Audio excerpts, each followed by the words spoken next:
Hello everyone. 2021 में class 10th के board exams को कैंसिल किया गया और एक ऑब्जेक्टिव क्राइटेरिया की बात कही गई थी। और बच्चे आज तक भी पूछ रहे थे कि मैम क्या एग्ज़ाम्स होंगे या नहीं, और मैंने आपको तब भी बताया था। तो चलिए ये सारी कन्फ्यूजन्स को हम क्लियर कर लेते हैं, क्योंकि बोर्ड ने अपनी पॉलिसी रिलीज़ कर दी है कि किस प्रकार आपको मार्क्स दिए जाएंगे, एग्ज़ाम्स होंगे या नहीं होंगे। तो ऑब्वियसली और एग्ज़ाम्स तो कैंसिल हो ही गए थे, तो आपके लिए जो ऑब्जेक्टिव क्राइटेरिया डेवलप करना था वो बोर्ड ने उसके बारे में एक इंपॉर्टेंट अपडेट दे दी है। तो चलिए बात कर लेते हैं इसके बारे में। आपके मार्क्स को कैसे टैबुलेट किया जाएगा, तो उसकी एक प्रॉपर पॉलिसी बोर्ड ने डेवलप की है और एक कमेटी भी बनाई जाएगी आपके स्कूल टीचर्स और आपके आसपास के जो स्कूल टीचर्स हैं उन सबको मिलाकर। तो एक बार देख लेते हैं कि कम्प्लीटली कैसे ये टैबुलेट किए जाएंगे। बात करते हैं कि इस असेसमेंट का प्रोसीजर क्या रहेगा। तो सबसे पहले तो जो स्टूडेंट्स थे they will be assessed out of 100 marks. आपको 100 मार्क्स में असेस किया जाएगा ईच सब्जेक्ट के लिए। और 20 मार्क्स का जो है ना इंटरनल असेसमेंट हम पहले ही दे चुके हैं। तो इंटरनल असेसमेंट के मार्क्स तो ऑब्वियसली आपके अपलोड भी किए जा चुके हैं काफ़ी स्कूल्स में। Internal assessment of 20 marks will be as per existing policy जो पहले से थी। इसके अलावा जो मेजॉरिटी ऑफ स्कूल्स हैं उन्होंने इनको कर भी दिया है अपडेट, और बाकी की जो चीज़ें हैं उसको CBSE पोर्टल पर 11 जून तक अपडेट भी करना है।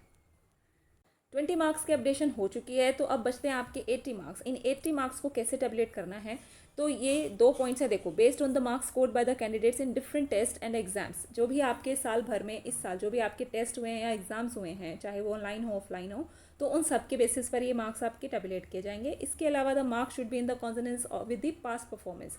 आपकी जो भी पास्ट परफॉर्मेंस रही है यानी कि क्लास 10th बोर्ड में, इसके बेस पर ही आपको ये मार्क्स दिए जाएंगे।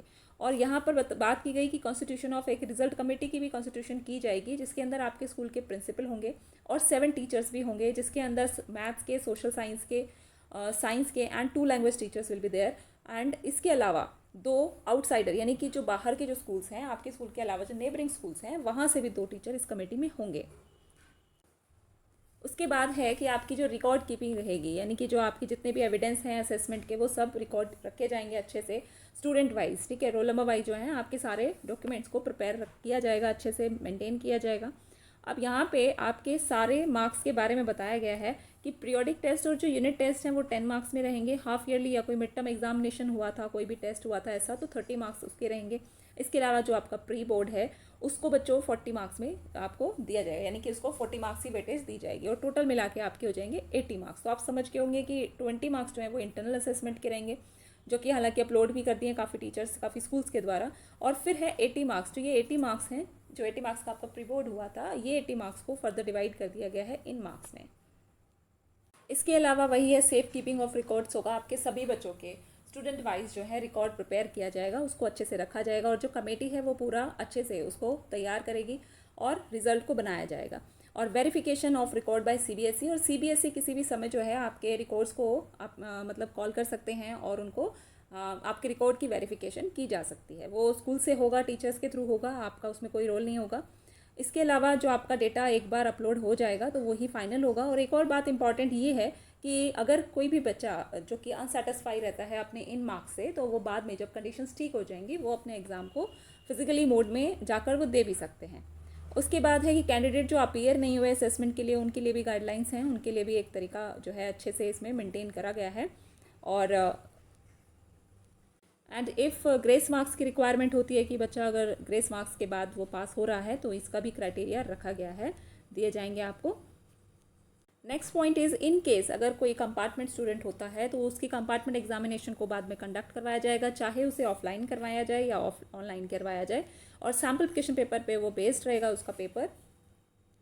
Then permission to continue in class 11। तो क्लास 11th में उन बच्चों को जो है कंटिन्यू कर दिया जाएगा अगर उनके मार्क्स जो हैं वो इस क्वालिफाइंग क्राइटेरिया के अनुसार वो पास भी हो जाते हैं। और अगर नहीं भी होते हैं तो इसके लिए ये भी गाइडलाइन दी गई है कि जो क्लास 11th तक वो क्लास 11th में उनको प्रमोट किया जाएगा, उनको परमिशन दी जाएगी till the declaration of result. जब तक आपका रिजल्ट नहीं आता या जब तक आपका कंपार्टमेंट का जो एग्ज़ाम है वो नहीं हो जाता, तब तक के लिए आप क्लास 11th में ही समझे जाएंगे। उसके बाद जो बातें हैं वो सभी टीचर्स के लिए और स्कूल्स के लिए हैं कि CBSE एक वेबिनार को भी कंडक्ट करेगा इस बेस पर कि जितना ये जो पॉलिसी है इसको डिटेल में टीचर्स के लिए समझाया भी जाएगा। और आगे है, ये सब चीज़ें स्कूल्स के लिए हैं, स्कूल और टीचर्स जो हैं वो मेंटेन करेंगे। आप लोगों के लिए बाद में एक शेड्यूल दिया गया है, तो इस शेड्यूल के अनुसार जो है आपका डिक्लेरेशन ऑफ रिज़ल्ट CBSE के द्वारा जो डिक्लेयर होगा वो उसकी डेट 20 जून दी गई है। तो आप फाइनली आपका रिज़ल्ट आपको मिल जाएगा। तो थोड़ा समय लगेगा उसमें, क्योंकि 2021 में ऐसी कंडीशंस थी कि इन कंडीशंस में थोड़ी से चेंजेस करने तो होने ही थे। और लेकिन फिर भी आपका जो रिज़ल्ट प्रिपेयर होगा वो काफ़ी अच्छे से प्रिपेयर किया जाएगा और काफ़ी रैशनल तरीके से इसमें सारी चीज़ें रखी जाएंगी। So thanks for watching this video. और कोई डाउट है और आपको ये पैटर्न समझ में नहीं आया है तो आप मुझे कमेंट कर सकते हैं। मिलते हैं नेक्स्ट वीडियो में। और काफ़ी बच्चे वेट कर रहे हैं स्ट्रीम जो वीडियो थी, मैंने स्ट्रीम सिलेक्शन पर जो वीडियो बनाई थी, तो आप बेचिंत रहिए। उसके लिए जो वीडियोस हैं वो मैं पार्ट्स में अपलोड करूँगी, तो थोड़ा सा वेट करिए, वो ज़रूर आपको मिलेंगी। Thank you.